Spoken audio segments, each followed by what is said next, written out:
వేములవాడ శ్రీ రాజరాజేశ్వర స్వామి దేవస్థానం సమగ్ర అభివృద్ధి విస్తరణ పనులకు రాష్ట్ర ప్రభుత్వం శనివారం మరో 99.40 కోట్లు మంజూరు చేసింది. ఈ మేరకు సంబంధిత శాఖ అధికారులు శనివారం అధికారిక ఉత్తర్వులు జారీ చేశారు. తాజా నిధుల మంజూరుతో ఆలయ అభివృద్ధి కోసం ప్రభుత్వం విడుదల చేసిన మొత్తం నిధులు 249.40 కోట్లకు చేరుకున్నాయి. రాజన్న ఆలయ అభివృద్ధికి ప్రభుత్వం భారీగా నిధులు మంజూరు చేయడంపై వేములవాడ మున్సిపల్ చైర్మన్ పుల్కం రాజు హర్షం వ్యక్తం చేశారు.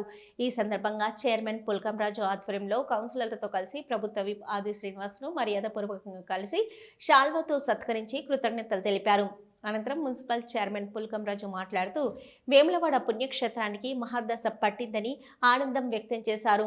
ఎమ్మెల్యే ఆది శ్రీనివాస్ నిరంతర కృషి పట్టుదలతోనే రాజన్న ఆలయానికి 249.40 కోట్ల భారీ నిధులు మంజూరయ్యాయని కొనియాడారు. వేములవాడ అభివృద్ధికి అహర్నిశలు శ్రమిస్తున్న ఎమ్మెల్యే ఆది శ్రీనివాస్ కు నిధులు కేటాయించిన ముఖ్యమంత్రి రేవంత్ రెడ్డికి, దేవాదాయ శాఖ మంత్రి కొండా సురేఖ సహా ఇతర మంత్రులకు మున్సిపాలిటీ తరపున, ప్రజల తరపున మున్సిపల్ చైర్మన్ పుల్కం రాజు కృతజ్ఞతలు తెలిపారు.